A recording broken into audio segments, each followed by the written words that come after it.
नमस्कार, बहुत स्वागत आपका आदि टीवी पर। मैं हूं आपके साथ पारुल। आज है तीसरे चरण का रण और कई दिग्गजों की किस्मत दांव पर लगी हुई है, कईयों की साख दांव पर लगी हुई है।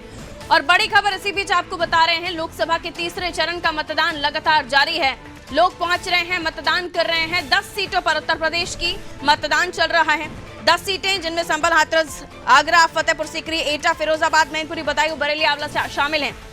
और नजर मैनपुरी पर सबसे ज्यादा है, क्योंकि खुद डिंपल यादव चुनावी मैदान में हैं। तो लोकसभा की तीसरे चरण में उत्तर प्रदेश की 10 सीटों पर मुकाबला हो रहा है। सुरक्षा में पुलिसकर्मी, पैरामिलिट्री के जवान लगाए गए हैं। देश के अलग अलग राज्यों में वोट कास्ट किए जा रहे हैं। अलग अलग राज्यों से अलग अलग तस्वीरें भी हम आपको सुबह से लगातार दिखा रहे हैं। और उत्तर प्रदेश की 10 सीटों पर कई अहम मुद्दे जिन पर चर्चा की आवश्यकता, और सबसे बड़ा मुद्दा यही कि जनता पोलिंग बूथ तक पहुंचे, अपना मतदान करे, मताधिकार का उपयोग करे। और ये अलग अलग जगहों से जो तस्वीरें सामने आ रही हैं, देखिए हॉट सीट्स हैं जिन पर देश की नजर बनी हुई है, क्योंकि कई दिग्गज चुनावी मैदान में है, जिनमें खुद अमित शाह चुनावी मैदान में है। और इसलिए जरूरी हो जाता है कि ये समझा जाए कि तीसरे चरण में कौन सा दल कमाल दिखाएगा।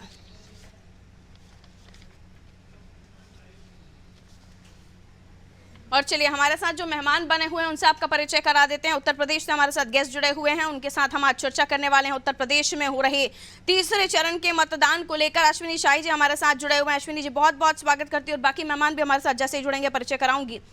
अश्विनी जी, कैसे देख रहे हैं तीसरे चरण का ये फेज, जिसमें कई सारे मुद्दे, और मुख्यमंत्री योगी आदित्यनाथ ने भी कल जिक्र किया, राम विरोधी और राष्ट्रद्रोह का जिक्र हो रहा है। और उसके अलावा तमाम मुद्दे तो हैं ही, राहुल प्रियंका उन मुद्दों पर चल ही रहे हैं, मैनिफेस्टो है। लेकिन तीसरे चरण का मतदान, ये तमाम मुद्दे वहां फुस हो जाते हैं सर, जब जनता वोट कास्ट करने ही नहीं निकलती है। लेकिन अभी सुबह तक का जो आंकड़ा आ रहा है, ये बताता है कि धीरे धीरे स्पीड बढ़ी है, लेकिन दोपहर में थमने की आशंका है। क्या मानते हैं आप? पारुल जी, देखिए, आज मतदान का प्रतिशत जो है सुबह तो कम था, लेकिन धीरे धीरे 9 बजे के बाद के जो 9 बजे तक के आंकड़े आए हैं वो कुछ बढ़ रहे हैं, क्योंकि मौसम आज जो है लग रहा है कि कुछ मौसम कई जिलों का सही है उत्तर प्रदेश में। तो ये मौसम एक बहुत बड़ा असर डालता है इस चुनाव में। दोपहर में थोड़ा सा वोटिंग वैसे भी गर्मियों में कम हो जाती है हर बार। इस बार ये देखने को मिला है कि जो मुद्दे हैं, माननीय मुख्यमंत्री जी, माननीय प्रधानमंत्री जी ने देश को अवगत करा दिया है कि क्या है। हम लोगों ने जो हमारे प्रचार तंत्र के हैं, हमारे कार्यकर्ता हैं, उन हमारी जनता के बीच में हमारे विकास के कामों को लेकर गए हैं।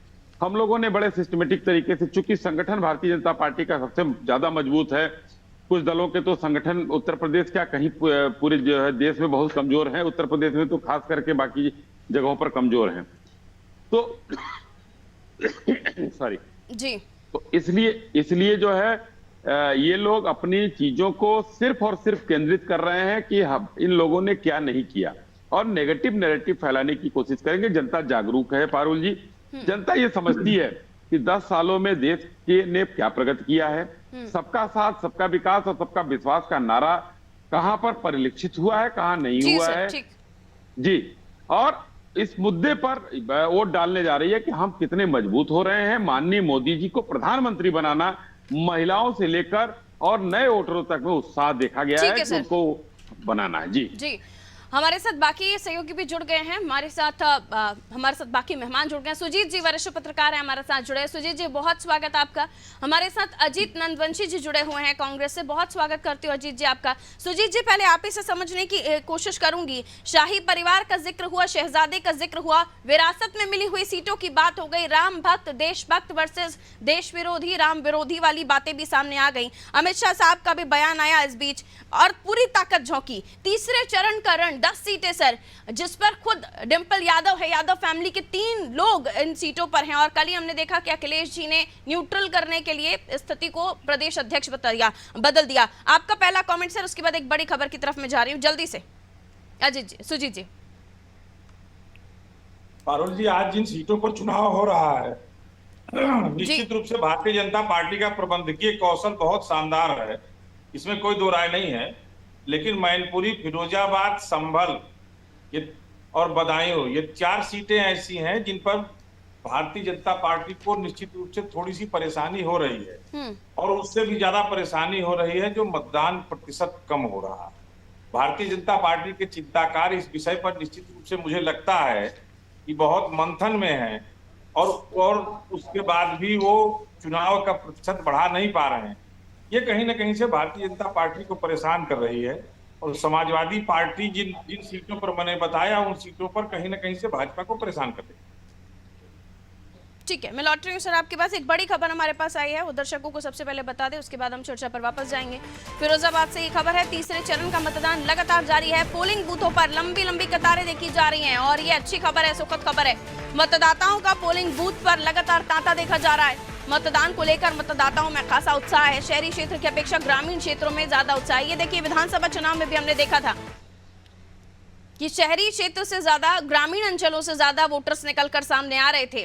लेकिन ये भी है कि कई जगहों से ये भी खबरें निकल कर आ रही हैं देश के अलग अलग राज्यों में, जहां कुछ सीटें ऐसी हैं जहां पर बहिष्कार की खबरें भी हैं, जो बहुत परेशान करती हैं कि लोकतंत्र के इस महापर्व में नाराजगी इतनी ज्यादा, निराशा इतनी ज्यादा कि बहिष्कार की खबरें भी आ जाती हैं। तो सुबह से ही जनता मतदान करने पहुंची और ये सुखद खबर है, मत प्रतिशत भी सामने आ रहे हैं। देखिए, बदायूं में अब तक 10% तक वोट कास्ट किए जा चुके हैं और अभी काफी ज्यादा समय है, लेकिन इंतजार क्यों करना, सबसे पहले मतदान कीजिए, बाकी काम दिन भर है आपके पास, करते रहिए। वापस मेहमानों की तरफ चल रही हूँ। सुजीत जी की प्रतिक्रिया हो गई थी। अजीत जी हमारे साथ कांग्रेस से बने हुए हैं।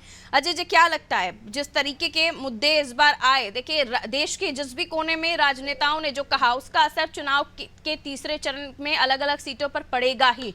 और इस बीच हमने देखा कि आप लोगों की तरफ से कई सारी बातें कही गई, जिनमें अग्निवीर, आपके मैनिफेस्टो की बातें, लेकिन सारी चीजों पर पानी फेरता हुआ नजर आया मध्य प्रदेश की राजधानी से प्रदेश अध्यक्ष का निकला हुआ बयान और उधर राधिका खेड़ा।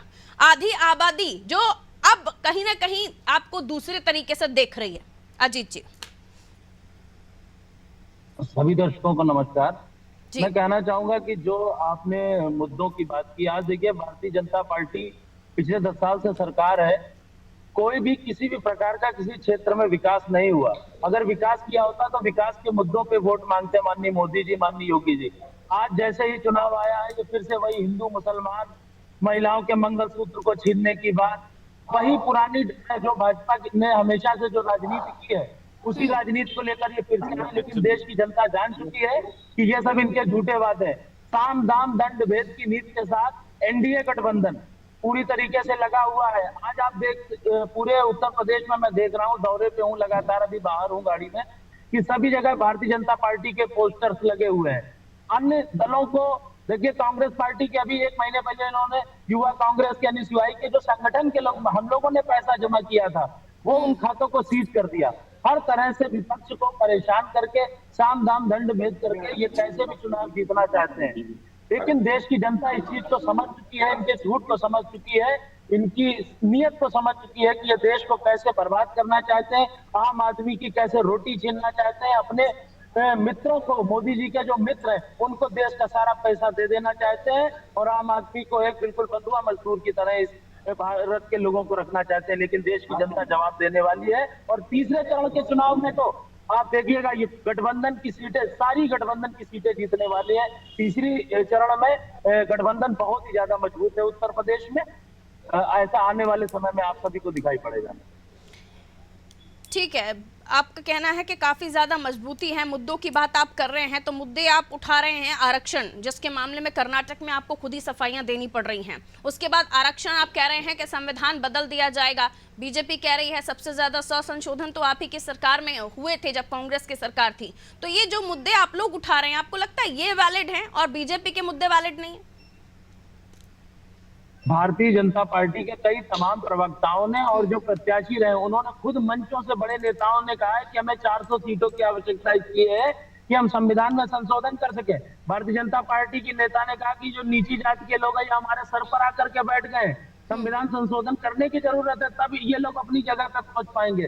देश की जनता, दलित, वंचित, नहीं, आप कह रहे हैं संविधान संशोधन की आवश्यकता है। कौन से संशोधन की तैयारी कर रही है आपकी पार्टी? ये भारतीय जनता पार्टी के लोग संविधान को बदल देने के लिए 400 सीटों की मांग कर रहे हैं। इसको लगाए हैं इसको। ठीक है, इस वक्त बड़ी खबर आ रही है, मैं लौट रही हूँ आपके पास बदायूं से। इस वक्त बड़ी खबर आ रही है, लोकसभा के तीसरे चरण का मतदान लगातार जारी है। 10% के आसपास यहाँ पर वोटिंग % पहुंच गया है और बदायूं में शांतिपूर्ण ढंग से मतदान किया जा रहा है। पुलिस अधीक्षक ने भी पोलिंग बूथों का निरीक्षण किया है। किसी भी तरह की व्यवस्था गड़बड़ाए ना, अव्यवस्थित कोई भी चीज हो ना, इसको लेकर पुलिस भी लगातार अपनी पैनी नजर बनाए हुई है। कई जगहों पर संवेदनशील, अति संवेदनशील बूथ भी हैं, वहां पर भी जो मिलिट्री के जवान हैं उनको भी तैनात किया गया है। तो हर जगह नजर और सुरक्षा की दृष्टि से पुख्ता इंतजाम। देखिए, जनपद में हर संवेदनशील बूथ पे अलग से इंतजाम किए गए हैं। सीपीएमएफ का फोर्स लगाया गया है, लॉ एंड ऑर्डर के लिए पीएसी लगाई गई है। बाहर के जनपदों से जो प्राप्त पुलिस बल है उसको भी जगह जगह लगाया गया है। हमारे पास समुचित पुलिस प्रबंध है, पर्याप्त संख्या है और इन सब के अलावा हमारी अपनी व्यवस्था है क्लस्टर मोबाइल्स की, और सारा इंतजाम इस तरह से किया गया है कि कहीं भी कोई बात होने पे किसी भी सेंटर पे हम कम से कम समय में पहुंच करके वहां रिस्पॉन्ड कर सकें। कितने क्रिटिकल बूथ जो है हमने बनाए गए हैं और क्या उन पर व्यवस्था की गई है? देखिए, संख्या के बारे में तो मैं आपको बताना चाहूँगा, करीब 400 से ज़्यादा क्रिटिकल सेंटर्स हैं जहाँ पे सीपीएमएफ लगाया गया है और उसके अलावा भी अन्य कारणों से जो संवेदनशील बने गए हैं। कुछ जगह थोड़ी दूर हैं, जो हेडक्वार्टर है वहाँ से भी दूर हैं, उनको भी क्रिटिकल मानते हुए वहाँ भी अलग से व्यवस्था की।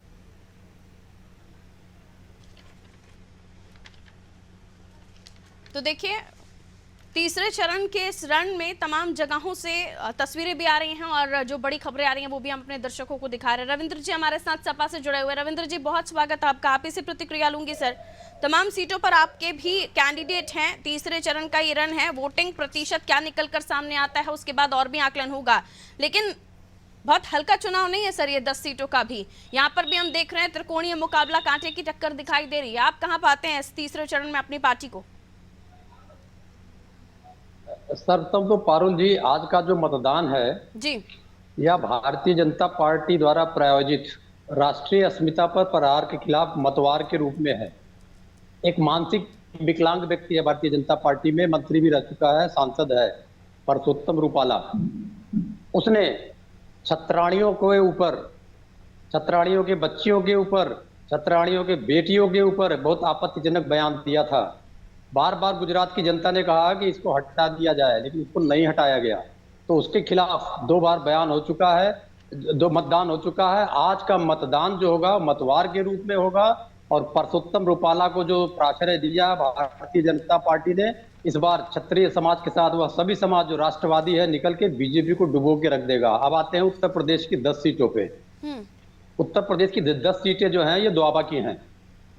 ये दोआबा की सीटें हैं, परंपरागत रूप से भारतीय जनता पार्टी की नहीं थी। 2 बार के उन्माद में, एक बार झूठे भ्रष्टाचार के, एक बार पुलवामा के उन्माद में चली गई थी। इस बार कहीं भी नहीं पा रही है, इसलिए रात में हमारे 111 जो हमें अब तक सूचना मिली है, हमारे कार्यकर्ताओं को पुलिस ने रात में गिरफ्तार कर लिया, उठा लिया घर से। तो इनकी फ्रस्ट्रेशन है और आज का जो चुनाव होगा मुझे लगता है कि एकदम निर्णायक हो जाएगा, क्योंकि आज का चुनाव गुजरात में भी है, कर्नाटक में भी है, महाराष्ट्र में भी है।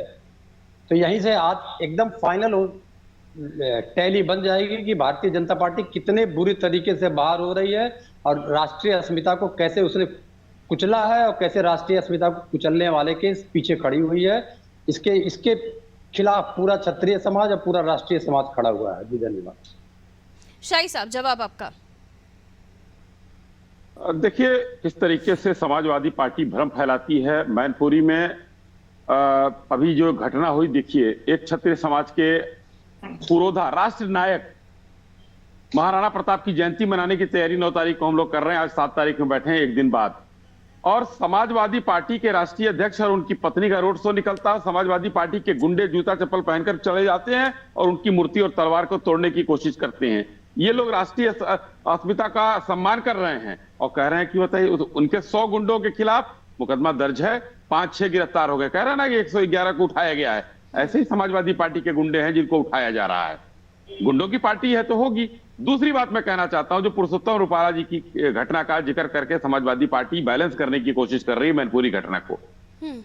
पुरुषोत्तम रूपाला जी ने माफी मांग लिया था पारुल जी। उसके बाद सारे राजाओं की बैठक होती है और उन राजाओं का योगदान इस देश के लिए बहुत पहले रहा है। वल्लभ भाई पटेल ने उनकी नहीं, तो रियासतों फिर का विलय कराया था। बाकी जो भी बयान देते हैं उनको भी माफी मांगकर इतिश्री कर लेनी चाहिए।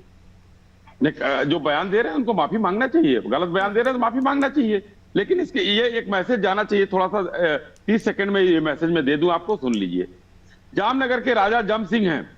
जम सिंह के निर्देशन में सभी नेताओं की बैठक हुई, माननीय प्रधानमंत्री जी भी गए वहां, अपनी बात कहा उन्होंने, और सभी समस्त राजाओं ने, ये राजपूत समाज के लोगों ने बैठक करके ये कहा की कोशिश की। सुजीत जी, ये मुद्दा जनता को परेशान करेगा, क्षत्रियों में किसी तरह की नाराजगी होगी? राष्ट्र पहले हो गया सर। अभी सुजीत जी, ये मुद्दा जनता के जहन में उतरेगा, क्योंकि इसको लेकर बता रहे हैं शाही जी के माफी भी मांग ली गई है, लेकिन अगर अपमान की बात हो तो क्षत्रिय अपमान के मामले में किसी को बख्शते नहीं है। अब यहाँ आपका क्या विश्लेषण है सुजीत जी? देखिए, भारतीय जनता पार्टी से क्षत्रिय कहीं अलग नहीं हो रहा है, लेकिन भारतीय जनता पार्टी ने क्षत्रियों को अपमानित किया है, इसमें कोई दो राय नहीं है। उत्तर प्रदेश में, और उत्तर प्रदेश में नहीं, इस पूरे देश में अपमानित किया भारतीय जनता पार्टी ने। माफी मांगने से सब ठीक हो जाता है? देखिए, माफी मांगने से पहले आप 4 जूते मार लीजिए, उसके बाद आप माफी मांग लीजिए, ये कोई विषय नहीं हुआ। भारतीय जनता पार्टी से क्षत्रिय मतदाता अलग नहीं हो रहा है, लेकिन भारतीय जनता पार्टी को लेकर क्षत्रिय मतदाताओं में बहुत गहरा रोष है, और इस रोष को दबाया नहीं जा सकता। और भारतीय जनता पार्टी ने इसके लिए कोई कठोर प्रयास भी नहीं किए हैं क्षत्रियों को लेकर के। टिकट काटने से लेकर के और टिकट बांटने से लेकर के हर जगह भेदभाव हुआ है। आप देख लीजिए पारुल जी, जहां जहां टिकट भारतीय जनता पार्टी ने उत्तर प्रदेश में काटे हैं, उन सीटों पर उन्हीं समाज के लोगों को टिकट दिया गया है। लेकिन अनेक उदाहरण इस तरह के हैं जिसमें जहां क्षत्रियों के टिकट काटे गए हैं, वहां भारतीय जनता पार्टी ने गैर क्षत्रियों को टिकट दिया है। तो ये कैसे माना जाए कि भारतीय जनता पार्टी ने क्षत्रियों का अपमान नहीं किया? जनता को टॉन्ट किया है। हालांकि और भी कई सारी चीजें हैं जो हमने देखा चुनावी सभाओं में बहुत जोर शोर से उठाई गई हैं, और कार्यकर्ता भी घर घर पहुंचे हैं। अब वोट परसेंट को लेकर भी हम चर्चा कर लेते हैं। वोट परसेंट अभी फिरोजाबाद में 13 दिखाई दे रहा है सर, और उसके अलावा मैनपुरी में 12। रविंद्र जी, मैनपुरी 12 अभी तक का वोट परसेंट, 10 बज रहा है, 10:30 हो रहा है, 10 बजे का ये वोट परसेंट है। मैनपुरी में मेरे ख्याल से उत्तर प्रदेश में जो तीसरे चरण का मतदान, उसमें सर्वाधिक मतदान होगा। पिछली बार भी जब आपने चुनाव में देखा था तब भी हुआ। सवाल मैनपुरी का ही नहीं है, सवाल बार बार क्षत्रिय अस्मिता से जुड़ा हुआ है। इन लोगों ने क्षत्रिय समाज की टोपी गुजरात पुलिस ने उड़ाई, क्षत्रिय छत्राणियों को घसीट के बंद किया, ले जाके कारों में ले जाके थानों में। तो ये नया इवेंट करके इस रोष को दूर नहीं कर सकते हैं। इसके नाते हम लोग पूरा क्षत्रिय समाज स्थिति है, जाहिर है सपा के लिए यादव लैंड में अपनी अस्मिता बचाए रखने की स्थिति आपके लिए भी है। अब ऐसे में देखना होगा कि आपके ये जो आपने जो छत्राणी और क्षत्रिय मुद्दा उठाया है, जरा कांग्रेस के महिला सुरक्षा वाले मैटर पर भी आप अपनी टिप्पणी दे दे तो अच्छा है। अगर महिला सुरक्षा की बात देंगे तो एक कर्नाटक में नरेंद्र मोदी जी गए थे प्रचार करने, जो 3000 से ज्यादा महिलाओं के साथ, बच्चियों के साथ बलात्कार किया हुआ है। आज तक नरेंद्र मोदी ने माफी नहीं मांगी इस राष्ट्र से। तो उस पर टिप्पणी कर देंगे तो मैं सारे पे टिप्पणी, मणिपुर पे भी टिप्पणी कर दूंगा और चिन्मयानंद पे भी टिप्पणी कर दूंगा। कई मुद्दे हैं जिनमें कई सारे जरा गायत्री मंत्र भी पढ़ लीजिए तो ज्यादा अच्छा है, जिसके लिए सुप्रीम कोर्ट ने आपको आदेश दिया था। मंच पे लेकर अखिलेश जी घूम रहे थे, गायत्री मंत्र पढ़ रहे थे, उस बलात्कारी को लेकर जो है गायत्री मंत्र पढ़ रहे थे। बलात्कारी तो चिन्मयानंद, बलात्कारी गायत्री प्रजापति नहीं है, बलात्कार के रूप में सजा काट रहा है। सजा काट बलात्कारी गायत्री प्रजापति बाकी नहीं था, तो आपके साथ घूम रहे यादव मंच पर लेकर घूम रहे थे। 3000 महिलाओं के साथ बलात्कारी होगा, के बाद महिलाओं के बलात्कारी होगा, सरकार थी 3000 के महिलाओं के बलात्कारी होगा। के साथ मंत्री था, कांग्रेस का मंत्री था, एक ही चरण में 10 सीटों में बलात्कारियों वापस आइए। बलात्कारियों के साथ मात्र 2 महीने पहले आया है। ठीक है, वोट परसेंट जान लेती हूँ। वोट परसेंट आप लोगों को लड़के बता हैं, देते हैं। गलती हो जाती है लड़कों से, कह के चले गए गलती आदि करके पुरुष। अजीत जी 10 सेकंड की टिप्पणी अजीत जी से ले लेती हूँ, वेट कर रहे हैं। रुक जाइए सर, अजीत जी को बोलने दीजिए। आज इसको घुटने पे झुका के दिखाएंगे। ठीक है, बहुत बहुत शुक्रिया आप सभी का हमारे साथ चर्चा में जुड़ने के लिए। और शर्म नहीं आती है कि क्षत्रिय महिलाओं के पक्ष में तू बोलने तो का मैम की तैयार नहीं डिबेट है सर, भारतीय रविंद्र जनता जी पार्टी का प्रवक्ता। आज तो वोटिंग का दिन है, आज ऐसी बातें कीजिए जो जनता को समझ में आए, जो वोटर है पोलिंग बूथ पर। अजीत जी आप बोलना शुरू कीजिए, वरना फिर मैं समय नहीं दे पाऊंगी आपको। बोलना शुरू कीजिए। आप बलात्कारियों के ठेकेदार, प्रताप के मूर्ति आप का बलात्कारियों के अपमान करने वाले ठेकेदार, समाजवादियों, आप अपराधियों के कहीं कुछ नहीं हो सकता ठेकेदार, आप आप लोगों का। घोटालेबाजों के ठेकेदार। छत्री महिलाओं पे बोल दीजिए जो आपने बेइज्जत किया है, माफी मांगिए छत्री महिलाओं को, महाराणा प्रताप को बेइज्जत किया, हमारे राष्ट्र नायक को बेइज्जत किया आपने। राष्ट्र नायक को भारतीय जनता पार्टी के उनको कार्यकर्ताओं ने बेइज्जत करने वाले ठीक है, एक बड़ी समाजवादियों खबर आ रही है, उसके बाद आऊंगी वापस आपके पास। एक बड़ी खबर से हमारे दर्शकों को रूबरू करा देते हैं। इस वक्त की बड़ी खबर हमारे दर्शकों को बता दें, एटा से खबर है, डीएम एसएसपी ने मतदान किया। गर्ल्स इंटर कॉलेज में मतदान किया है। डीएम एसएसपी ने लोगों से भी अपील की, ज्यादा से ज्यादा मतदान की अपील की है। सदर, मारहरा और जलेसर में मतदान हुआ है। आम हो चाहे खास हो, सभी को वोटकास्ट करने के लिए जाना है। लोकतंत्र के इस महापर्व को, लोकतंत्र की, देश की इस बड़ी ताकत को और भी मजबूत बनाना है। और इसी के साथ सभी एक दूसरे के साथ मिलकर ये संदेश देते हुए नजर आ रहे हैं कि मतदान कीजिए, लोकतंत्र के इस महापर्व में अपनी भागीदारी दर्ज कराइए और देश की इस ताकत को और भी मजबूत बनाइए।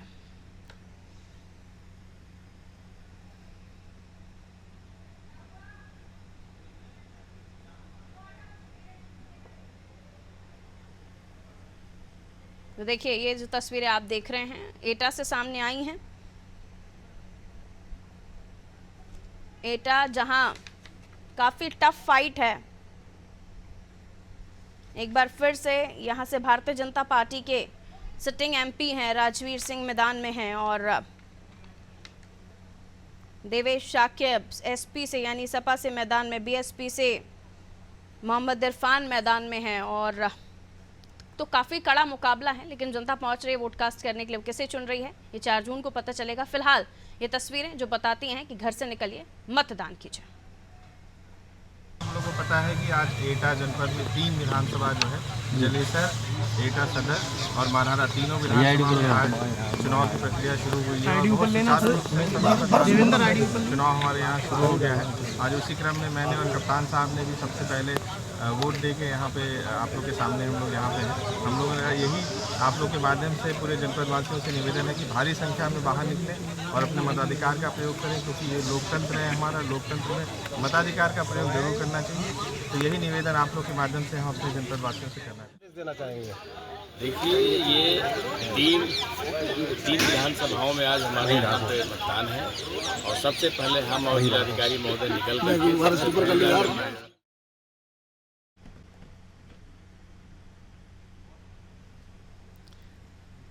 चलिए, बहुत बहुत शुक्रिया आप सभी का हमारे साथ जुड़ने के लिए।